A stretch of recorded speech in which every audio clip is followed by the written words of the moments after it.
Milton নাকি আছে একটা, কি নাম এটা, জ্যাকব মিল্টন, সে গালিগালাজ করছে, সুরের বাচ্চা বলছে। এটা কোন এথিক্সে বলবেন জার্নালিজমের?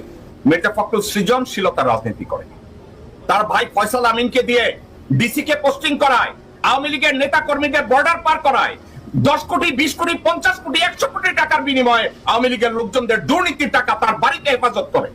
মির্জা আব্বাস বলেছে আমরা এই অন্তর্বর্তীকালীন সরকারের কোন সংস্কার, কোন রিফর্ম আমরা মেনে নেব না, আমরা ক্ষমতায় যাওয়ার সাথে সাথে সমগ্র রিফর্ম আমরা ক্যান্সেল করে দেব।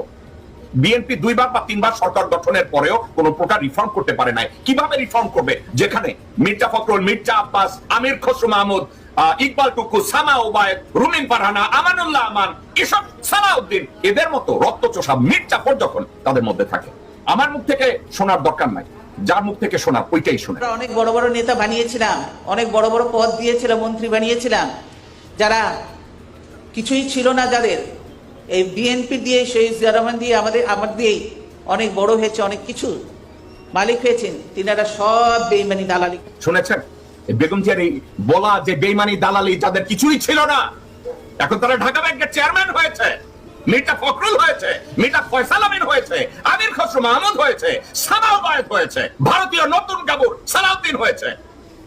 খালেদ মহিউদ্দিন মির্জা আব্বাসকে নিয়ে একটা কথা বলেছে। খালেদ মহিউদ্দিন কি বলেছে? বিএনপির স্থায়ী কমিটির সদস্য জনাব মির্জা আব্বাস, আপনি যে বলছেন ওদের হাতের, ওদের কলমের কোন সংস্কার আমরা সহজে মেনে নেব না, সংস্কার যদি করেন আমরা কারেকশন করব। কারণ কি? সংস্কার মানবেন না কেন?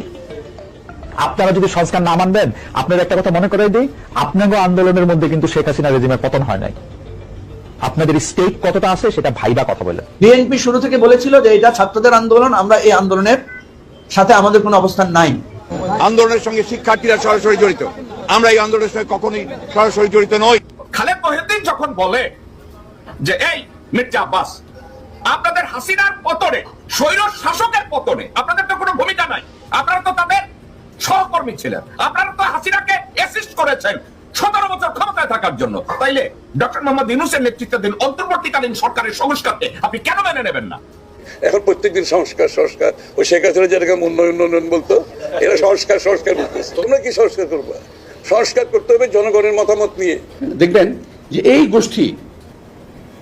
গোষ্ঠী কখনো বাংলাদেশকে স্থিতিশীল থাকতে দেবে না, কখনো আমার বিরুদ্ধে, কখনো ওর বিরুদ্ধে, কখনো তার বিরুদ্ধে লেগেই থাকবে। থাকতে কি হবে জানেন? ওরা ওই যে ইউটিউবের মধ্যে কি যে পয়সা কামানোর একটা রাস্তা আছে ওদের, সে পয়সা কামাইতেছে। আরে ভাই, পয়সা যদি লাগে আমাদেরকে বল, আমরা চাঁদা দিলে দিব না, অসুবিধা নাই তো। আমাদেরকে বল, আমরা চাঁদা দিলে দিব না, অসুবিধা নাই তো। যে সারা জীবন চাঁদাবাজি করছে, মির্জা আব্বাস চাঁদা ভুলতে পারে না, কইতেছে যে খালেদ মহিউদ্দিন পিনাকি তোকে টাকা লাগলে আমি চাঁদা তুল্লা দিব। ওর ব্যবসায়ী হচ্ছে চাঁদা, ও চাঁদা ভুলতে পারে না।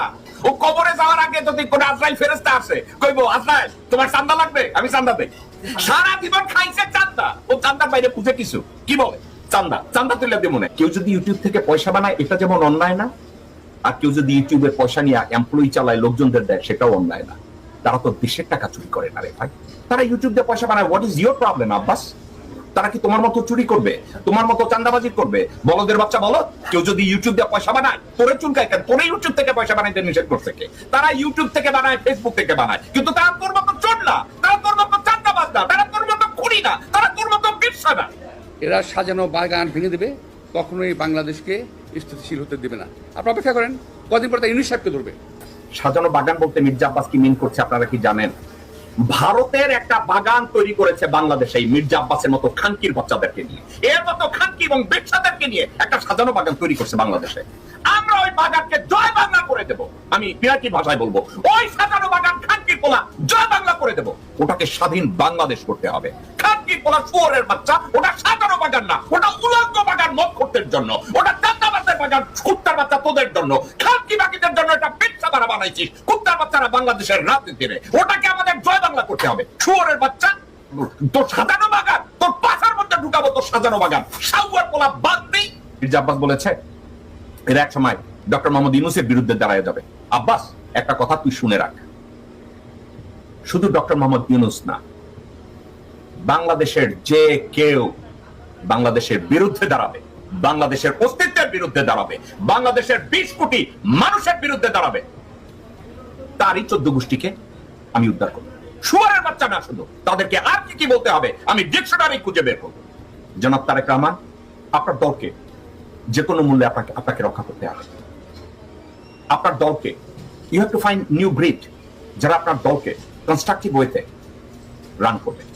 আপনার চারপাশে যেসব বটতলার উকিল আছে, এসব শুয়ারের বাচ্চাদের লাথি মেরে বের করেন।